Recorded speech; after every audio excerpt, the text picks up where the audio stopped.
welcome to the program Visitors Book. I'm your host Hira Mustafa, and our guest today is a Filipino entrepreneur, Miss Grace Shaikh. So let's go meet her and find out what she has to share about her experience here in Pakistan.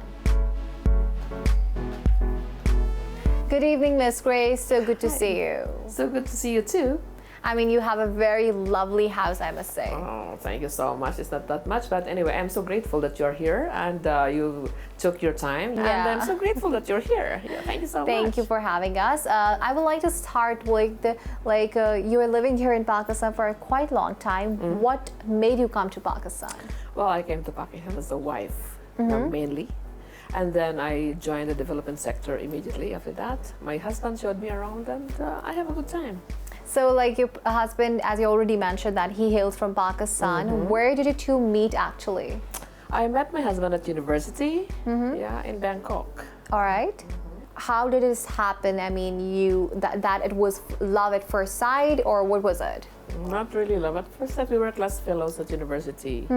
And class fellows in many subjects because I'm doing rural regional development planning and he's doing urban planning. All right. Urban environmental planning. And Okay. we have many subjects in common. And after that, like we do study groups, and then we do walks, and then we were friends. All right. Not as boy and girl friends. We are just normal friends, and then All right. we just grow up with that. Okay. So what was the impression of your family when they got to know that you're moving to Pakistan permanently and you have decided to marry a Pakistani guy?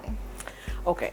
Marrying is one thing. Like my parents were actually curious my decision to marry him because he is a Muslim, not because he's a Pakistani. But I said that like people are the same, we worship the same God. Sige na. So and then they are happy with that because anyway they love me and my in-laws also love their son, so they supported us. So both the nicely. families are supportive Yes. and Otherwise we would cooperative. not be until now. We wouldn't be here until now. Okay, so what was the first impression when you landed here in Pakistan? It's quite different. Like of course, when you land, when at the airport, I already know how Pakistan is because the first impression that you see in a place is about the people. Yeah. The people and the infrastructure, the buildings, and so on. Well, this is my first exposure to Islamic infrastructure. Maybe, but these buildings are the same, people are the same, and mostly there were men in the airport. Yeah. And very few women. Very few women. Very rarely you will find women traveling. And I came in the middle of the night as well. Of so course. basically, it's obviously, Yeah. it's obvious that like not so many women would be traveling. And maybe at that time, Back in 1993. back in 1993, it was like a different time. Yeah. I'd say. So, I mean, how would you describe the current situation of Pakistan as how Pakistan has evolved over the years? Well, this is a general transformation actually from 1993 and 2021 is like 30 years nearly. Like journey, you could say Yeah. a journey that we were challenged with threats of terrorism or Yeah. threats of terror, and it's not that we are so brave that we would not be scared. We were also scared, but we are still here. Yeah. And I think Pakistan has gradually overcame the, to fight against terrorism. the people do their jobs as well, despite the nitty-gritties of. So how did you manage, how did you cope up with the situation back then, back in 2009? I was so busy with my work because that was the time when I was working in the development sector as well, very active. The only concern is that if you go to that place, would you be safe? Will there be no danger? Is it a safe place to go? And 2009, I think I was in Balochistan. I'm moving around Balochistan area, and so it was quite challenging. All right. But when the military says it's safe, when the Afghan Refugee Committee says it's safe, when the government of Balochistan says it's safe for foreigners to move around, it is safe. Yeah. But when they say that there is a challenge, you should stop. Actually. Yeah. So as you have already mentioned that you've been to Balochistan and different parts of the world, I will be asking questions related to that, but later on. I would like to ask about your educational background. Like you did your master's in rural development. What made you study rural development, as it's a subject that is not very much popular among the youngsters? Well, it's not, I don't know. That's a choice that I have because my basic degree is in agriculture, and I'm, an agronomist and a horticulturist as well. All right. So when you move forward, and if you don't take agriculture as your master's in any degree, any discipline in agriculture, you would find something more related. And so because I have my orientation was like before or after graduation in college, I worked with the World Bank project in the Philippines. Like, Oh, wow. so I worked there for 5 years, and it was lovely. Like they groomed us very well. They honed our skills very well. Otherwise, So you can say that you wanted to serve humanity? definitely. I think it comes to you. It's not a choice sometimes because your exposure, your faith, your work will take you there accordingly. Yeah. And you completed your master's from Bangkok. Why specifically Bangkok? Was there any specific reason to that? Earlier on, I won a scholarship for the Rotary from the Rotary Foundation International, and that would take me to study my graduate degree in any American or like any foreign country, a foreign university. But at that time, I was working, and the only communication, the fastest communication that we have is like to have a fax machine. And you fax your information, they return it back. But then I don't even have access to fax machine at that time. In 1986, I don't have an access to fax machine. So I do snail mail. The regular snail mail, and so my letters, my correspondence would reach the U.S. university, for example. I applied in 5 or 6, but this will go in 1 month there, and they will respond to me in 1 month, and then it's the end of this semester, or the end of fall semester or spring semester, whatever. So that was the basic reason. It was so delayed, and so I searched for another scholarship. I hold that scholarship for a long time. But then, like for example, I was fed up by the slow progress. And then somebody told me that, you see, if you're interested, you can go and study in AIT. I said, is it good? The Asian Institute of Technology is like the MIT in Asia, according to them, yes. So I said, yes, and it's on scholarship also. So I also won a scholarship from the Canadian government. All right. Yeah, and so I did my master's there. Oh, wonderful. That's how I reached, I happened to be in Bangkok. So Ms. Grace, of course, before moving to Pakistan permanently, your husband might have given you an overview of the country. And when you landed here in Pakistan, did you find it, whatever the stories he told you, do you think they were true? The picture he has actually described about the country? Well, yeah, and then I did not find it so different or so, because I was just following my husband, and I did not notice people around me, and he's working in the development sector. I also worked in the development sector, so I did not have the chance to linger on how different it is, or how good it is, or how modern, or how laid back it is, because I become busy immediately. Yeah, so it's the same kind of work that I'm doing in the Philippines, actually, rural work, rural development work. So Ms. Grace, I would like to talk about your childhood now. Where did you spend most of your childhood, and is your family settled here with you in Pakistan? Unfortunately, my parents and my family are in the Philippines. Most of them are in the Philippines, and I spent my childhood in the Philippines. Yeah, I left the Philippines in 1991, I think. Oh, okay. Yeah. So, are they looking forward to visit Pakistan anytime soon? Well, if the times are good, they would love to. They would love to. Do you convince your friends back home or the relatives or family about visiting Pakistan? Well, I already have many friends who are like, who wanted to visit. And also because they did not realize, this is one thing, that every time I go to the Philippines, I will always tell them about Pakistan. What is Pakistan? Because they think that Pakistan is a part of Middle East, and Pakistan is a desert, and Pakistan is, yes. And so I have the big fat chance to tell them about the country, that we have 4 seasons. We enjoy the 4 seasons. Yeah. We eat the seasons of the fruits of the 4 seasons. Yeah. And we have an alpine environment and very beautiful and very fertile lands and lush. Yeah. And beautiful people. Pakistani boys and girls are very handsome and beautiful. Yeah. And very intelligent. Yeah, likes to study a lot. So this is how you convince your friends back home that Pakistan is a safe country to travel, right? It is safe and they're very hospitable. They will protect you when you are in their domain, especially. You know, they will take care of you. And I know that because I've been there. So do you have any experience to share when it comes to the warmth and generosity of the Pakistani people? Every time I go, especially in the rural areas, even in the provinces, I always have that, you know, I met kind people. I met generous people, and I met loving people. So I am so secure, and I'm so confident living even in Balochistan, for example.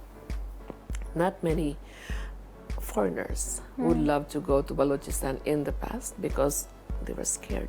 Okay. Unless they have a beautiful, you know, a fat, you know, like a job that gives them a good revenue, like they would not go there. But back for me, you know, like that is a part of the game. Balochistan is very unique. And, so you had a wonderful experience I there. have a wonderful experience. You felt safe? I felt safe. I have many good friends, and even now they're still my friends, from the local people and up to the politicians also. Yeah. So I have no problem. Like you know, like we communicate, we visit each other. So until now, so you know, I have a wonderful time there. Oh wow, that's awesome. And now it's time to take a short break. I will see you guys in a while.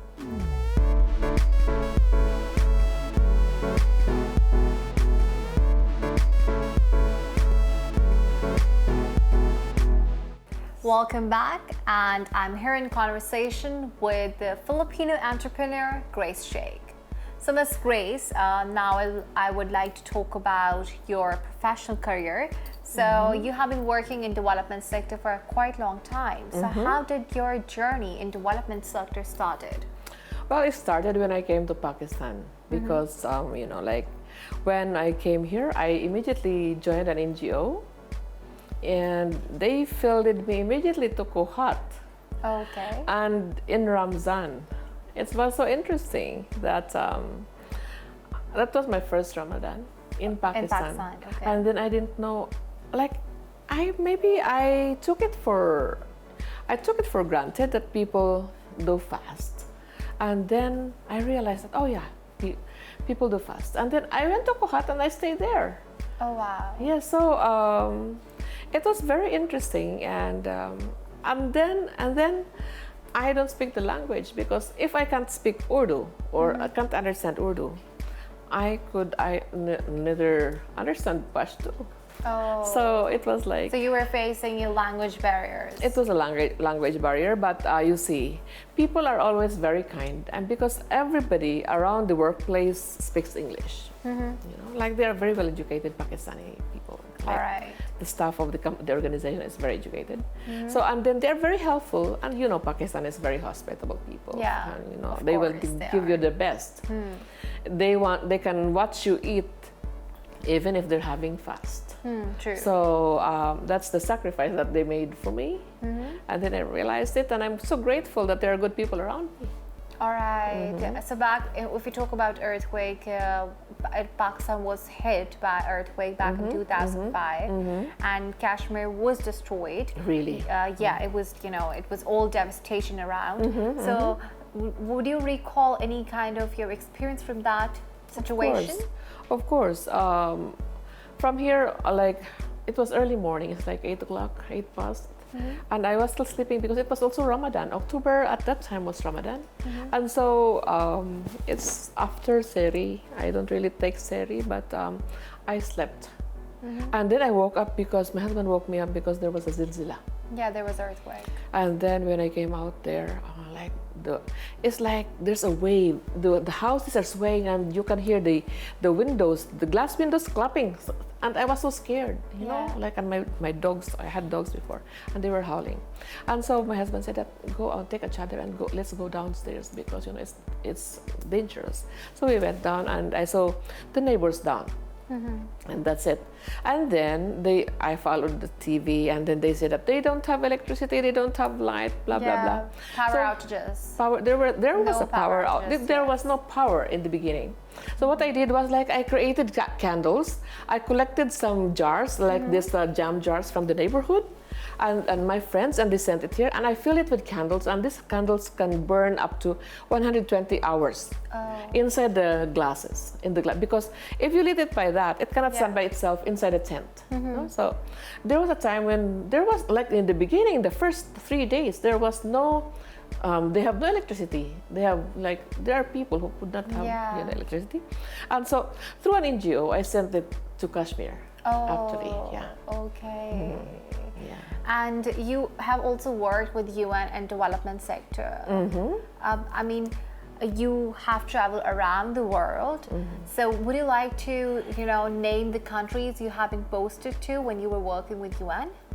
Well, most of my job in the UN, like, I have worked for a short time in Bangkok, from the UN in Bangkok, and also here in Pakistan. All right. Yeah. And what kind of work you were doing? Research, technical reporting, and editing, and here grant writing. All right. Yeah. So, Ms. Grace, as you mentioned that you are one of the pioneers of the Filipino community, and you are leading them as a president. So, how would you recall that experience of yours when Philippines president visited Pakistan in 1997? It was very exciting when your own country's president will visit you in another country. It's not that he visited me, but he visited our community. Yeah. So when his people, the spokesperson of the president, told the embassy that he wanted in his visit to Pakistan, he also wanted to meet the community. Yeah. Like, we were not so organized at that time. So the embassy told us to come together, organize, and then meet the president. So everybody wanted to take advantage of that kind of session, and then we are all there, and it was like very like, for example, heartwarming, because you see, it's not every day. It's not every day that you meet the president of your country. Like, for example, people become happy, proud, and felt warm. And that's how your Filipino community, or the organization that is actually, taking care of the Filipinos here in Pakistan, came into existence, right? Yes, and we don't only take care. We try to list everybody. We try to include everybody to be part of the community, so that we could have a community together. People are like, sometimes when we go to another country, we feel lonely. All right. If we cannot find somebody who can speak we cannot talk with somebody who can understand and speak our language, we feel so lonely and depressed sometimes, especially if you don't know that there's another Filipino or Pakistani there, if you're Pakistani. So it is very good to congregate. It is good to meet, and then you share your problems, and sometimes it's mostly problems, like coming to another country, another culture. Yeah, it is. It's very difficult, and so it is very useful, and it's I think beneficial that we meet together, and we eat our own food, we speak our language, we laugh with our own jokes, and we dance with our own favorite pops. Yeah. Because Filipinos are, in general, fun-loving people. Yeah. No matter what you say. Okay, that's so interesting and fascinating that you managed to find and move in your own circle, especially the Filipinos. Ms. Grace, now I would like to talk about you are an entrepreneur, and I already introduced you as an entrepreneur in my show. So the viewers of the Visitor's Book are now curious to know what kind of entrepreneurship you are doing here. So I started with a jewelry business because Pakistan is like host, or like Pakistan has very interesting natural resource, and that's the gemstones. We have beautiful colored stones in Pakistan like no other. And when you go to Skardu, you will get lots of aquamarine and tourmalines and world class. And when you go to Gilgit, you will find the rubies and all the other quartz.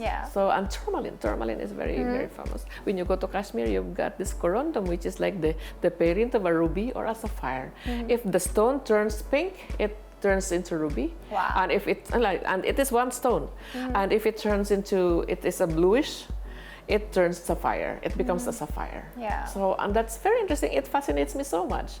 And a lot of agate, a lot of other colored stones. We are a hub of colored stones in this country. Oh wow! So awesome! I love it, and so it inspires me actually. Even during our stint in Gilgit, it inspires me that you can just dig in a garnet by the roadside and while driving to Honza. Oh wow! Yes, so you can dig it by the roadside when they're excavating, like they make roads. It's just so fascinating because in my country it's expensive and it is not accessible, and here it is there. That's wonderful. And you also mentioned that you are dealing with handicrafts. So would you like to shed a light on that? Okay, so for the handicrafts, it is like actually this handicrafts came up because while working with the UN and other NGOs, I was hired as a gender consultant on livelihoods, and even with Asian Development Bank, I had an assignment that my duty was like I'm a consultant on gender, health, and livelihoods, and community development. So and health issues also. So basically, like it triggered me to think beyond what I am, what I'm asked for, and so it happened that I create for livelihoods. I love to create things for myself to make me happy. Like for example, while I was traveling in Germany, I saw that these people love candles a lot. Oh wow! And then the different candles, different forms of candles, and then there are different shapes, and different with scents. So I bought some kits. Took it to Pakistan, and in Pakistan I learned how to make candles. That was 1999. Oh, wonderful. Yeah. So from then on, I was creating candles for that. But to show, like, from my NGO, what do you call it, background, or like from my NGO orientation, I am teaching women, mostly women, to make candles to earn some income. But now the culture of scented candles is also very common here in Pakistan. People like to, have beautiful scent around themselves in their homes. So are you working on scented candles also? This autumn, I will be launching my colored, my scented candles, because I found the wax that could carry the scent. All right. Yes, because it's not only that, candles are like, scented candles are not made from a single wax, like like any wax. It has it is a different. You created scented candles from a different wax, and that was not like very common in Pakistan those days. And so I used to put scents or like fragrance in these hard candles that burns long, but this one does not throw away the scent enough. All right. So there are softer ones, softer candles, which is also environmentally friendly, that can carry and throw away the scent of the wax. So the smell. Wonderful. So that's why. And Ms. Grace, you mentioned that you have been to Pafoa Bazaar that has actually been organized by Ministry of Foreign Affairs, and they organize it yearly. And people from different embassies actually come up to represent their culture. So how was your experience? Wonderful. I have a wonderful experience in the Pafoa Bazaar. And in that bazaar, I represent the Philippine Embassy to showcase our products from the country. So what I brought to Pakistan, when I go to the Philippines, I brought some colored stones, colored gems. Miss Grace, you already talked about Filipino cuisine, and now we have it in front of us. I would like you to explain this. Like, what is this? Okay, we have, the Filipinos will not forget their food wherever they go. And so whenever they have a chance, they will do that. And for today, I'm trying to serve you with two. Let's start with two Filipino dishes. Yeah. Like this is a finger food that we take during snacks. But this one is a roll. We call it lumpia. Lumpia, L-U-M-P-I-A. Lumpia. Okay, lumpia. Lumpia. So it's like an egg roll, or like the rolls that we have here, but it is, it is mixed with chicken. All like right. you have. And then the kick that will, the thing that will give you a kick in this is the sauce. All right. So that is different. So our sauce is like, for some people, it might be it might be bland, you could say, because we don't use enough chilies. All right. And Pakistani food and other food. But I feel that these rolls are somewhat similar to the Pakistani ones because we have it here, spring rolls, in which we also use vegetables and chicken. Yeah, but this is not spiced in like the Pakistan. It has a difference, In terms of spices? In terms of spices. All right. These are all made in Pakistan, halal. So, but made by Filipino hands and with Filipino, like we use Pakistani spices. So that's a unique thing that has been made by Filipino hands. Yes. Yeah, so we're happy to serve you with that. And what about this? And this is called siopao. This is like siopao. It is like steamed buns. Some kids say this is kachata. Oh yes, it seems like that. It looks like that because it is the steamed. wheat balls. No, it is steamed. This is fried and this is steamed. So, like there are three types of this. One, like in separate buns, we have beef and chicken and beans. The bean one is sweet. It is inspired by the Japanese mochi, but the chicken and the beef were like inserted there. All right, that's wonderful, and I can't wait to taste them because I'm starving. You're welcome. So I would like to take a short break now, and I will be seeing you guys after this.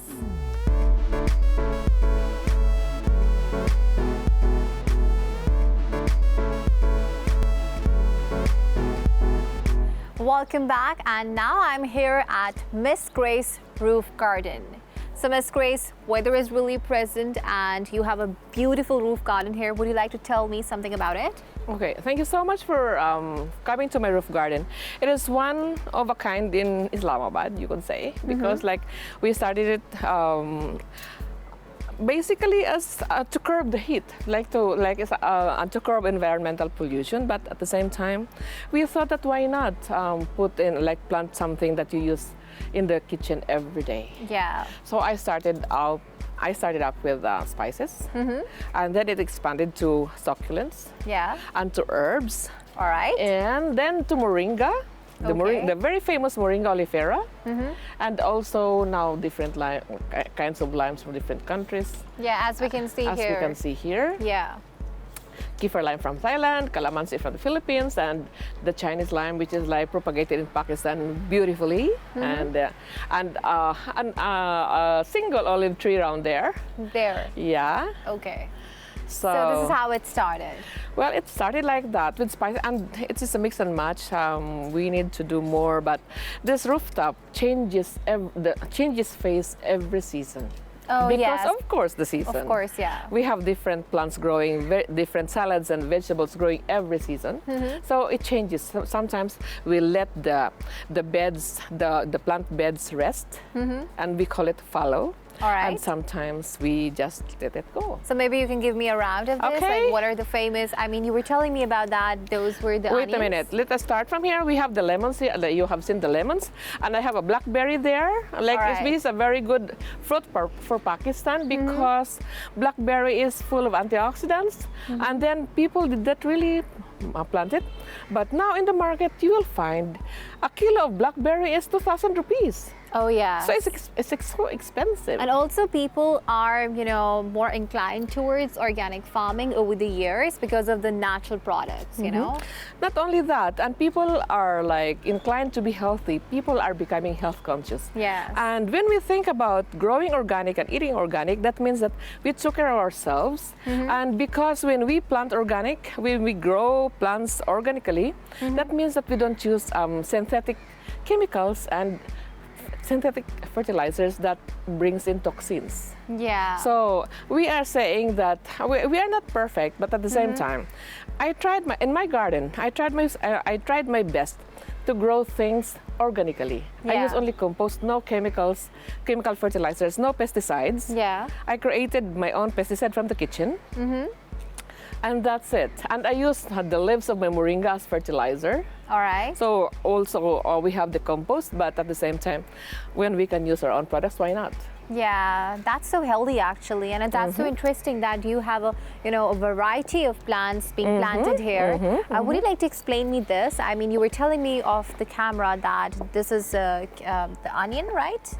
This is the onion, but like as I'm cooking, I cut the onion, the base, which is the root, and then replant the root here. All right. I only use the upper part of the onion, the green onion, All right. and then plant the base here. And this is what this is what happened. It regrows and grows wow. beautifully. Yeah, So and it's not difficult, right, to grow onions?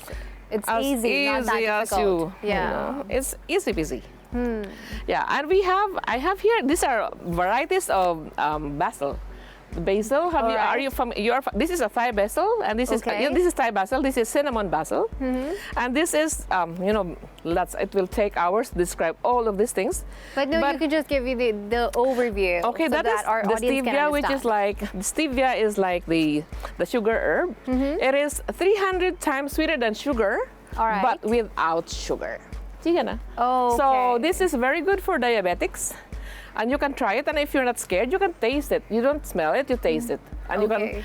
I would just smelling the scent. Don't worry. Because people use that also for the scent. So Ms. Grace, now you're giving me an overview of the plants you are planting here over the years, and I want to ask you, like, is it easy to keep up with the roof garden, or it's difficult as seasons change?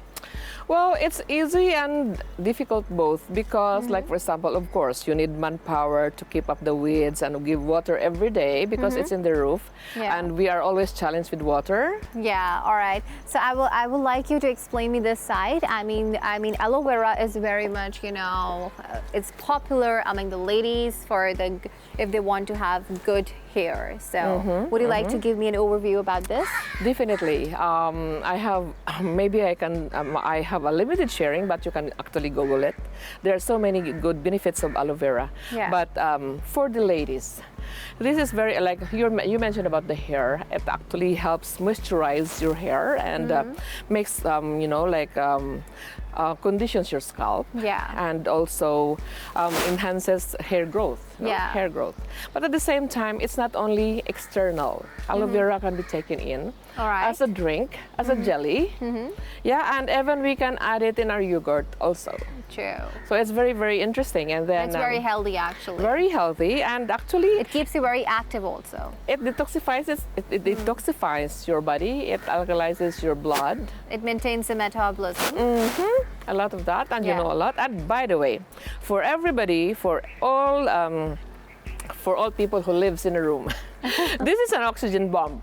So basically, aloe vera absorbs carbon dioxide and releases oxygen, especially in the night. All right. So this is something that you need to keep in your bedroom.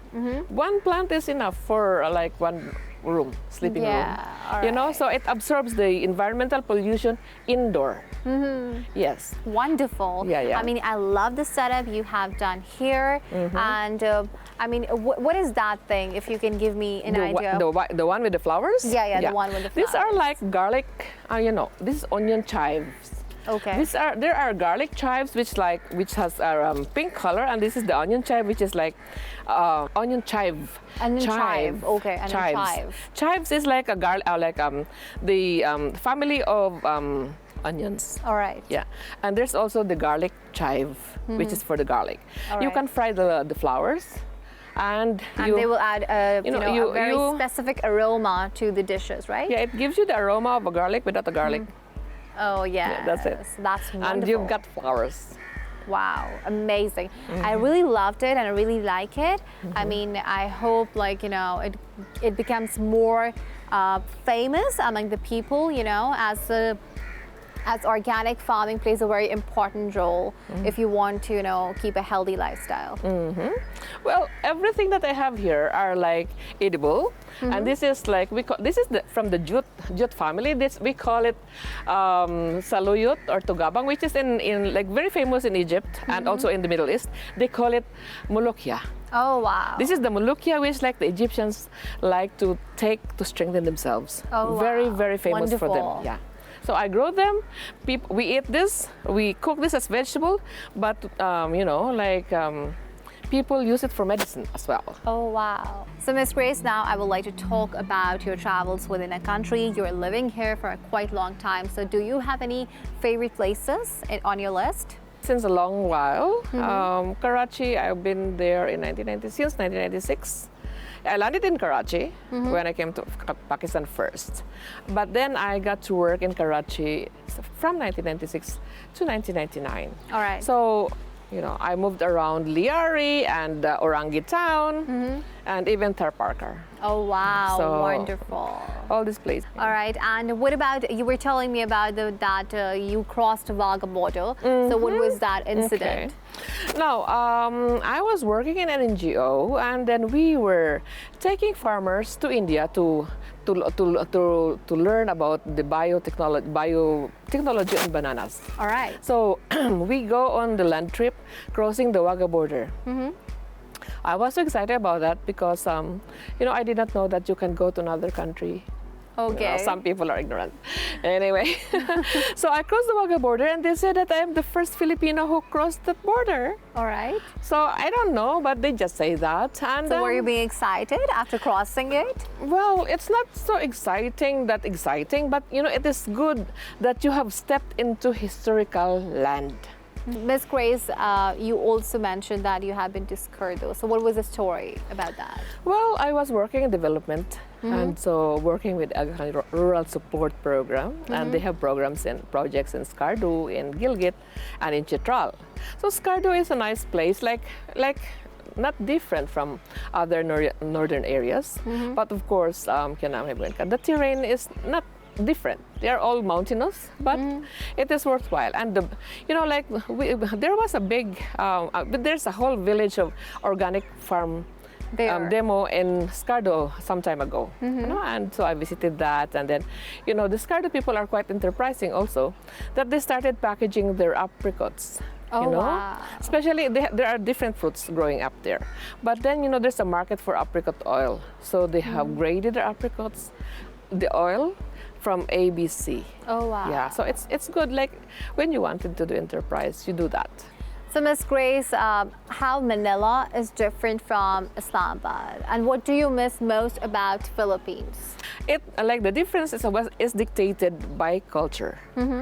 We practice a different culture. We have that kind of fun halagula culture, and it is very much in Manila. But Pakistan we are very serious, and we like to be formal most of the time. So you can say that here in Pakistan, the culture is quite sophisticated? Depends on where you are. It's not sophisticated, but people are just more serious. Not so much fun-loving maybe, or you have a different definition of fun.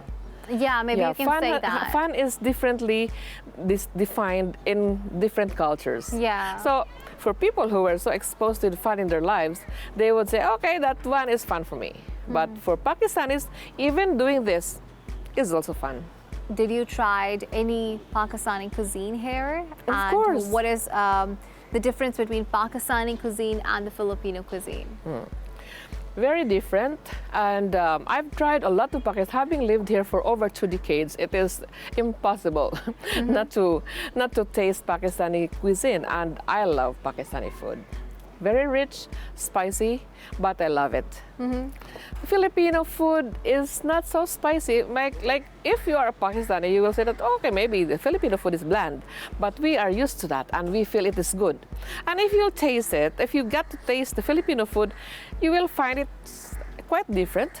But we tried to cook our food in the healthy way. We don't fry our food for so long, like leafy vegetables. We fry it for a minute or two. In Pakistan, you do palak gosht buhot lamba. Yeah. Lamba cooking. Okay. Like very long cooking process, and a little bit spicy, but it's tasty. It's very yummy. But like it's different. It's unique, but they're all good. All right. As you, used an Urdu word in your conversation right now, I would like to, take an advantage of this opportunity that have you managed to learn Urdu language, and are you able to understand it? I can understand, but I have not managed to learn it professionally. Like I learned it from my work. Very few, like it's quite limited, but I can understand, yes. All right. You're not that fluent. No, I don't say that. But I won't claim that. Okay, you can understand that. And you're into music also. So did you manage to, listen to Pakistani music, or do you have any favorite band? Well, I love the Vital Signs. They're very for the millennials. They are like, they don't know them maybe, but I like Junaid Jamshed. All right. The Vital Signs and him. Okay. I love his songs. Wonderful. Modern, pop, and handsome voice. Oh, awesome. So Ms. Grace, you also showed your interest in sports. Before, recording to interview, you mentioned that you were into sports also. So what kind of sports do you like? Well, I normally love to swim, but in Pakistan I was exposed to the golf game. All right. Actually, my husband led me to that, and so I started learning golf, and I liked it. And I think that is the game for people who wants to retire in peace, because it's so peaceful, and the environment is like lush. All right. And so it's healthy. Yeah, and you compete with yourself mostly. And how has pandemic affected your work and life here? Well, the pandemic happens when nobody can do work actually, like physical work like that, but meaning I'm talking about work away from home. But since I'm working from home, I'm like, for example, I'm consulting and I'm working from home. It did not really, disturb me a bit. And also, this garden really helped me a lot, because when the lockdown happened in March, starting in March 2020 was the lockdown, right? Yeah. I was harvesting chamomile around here. Oh, wow. This was full of chamomile, and during the season, it will also be bursting with chamomile plants and flowers. So it comes naturally. Okay, so you have managed to, come up with new hobbies or activities during the lockdown, right? Well, it was like the hobby creates itself, because I love to plant flowers and, edibles, but this chamomile happens, and chamomile tea is very good for sleeping if you have sleep deficiency. Wonderful. Ms. Grace, it was a lovely conversation with you. I really enjoyed interviewing you today, and thank you for this opportunity.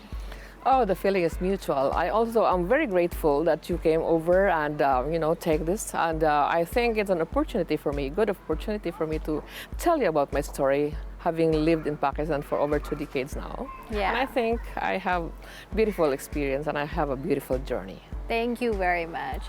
That's all for now, and I will be seeing you guys next week with another exciting episode of Visitor's Book. Meanwhile, you can follow us on our social media handles at indus.news. It's a goodbye for now.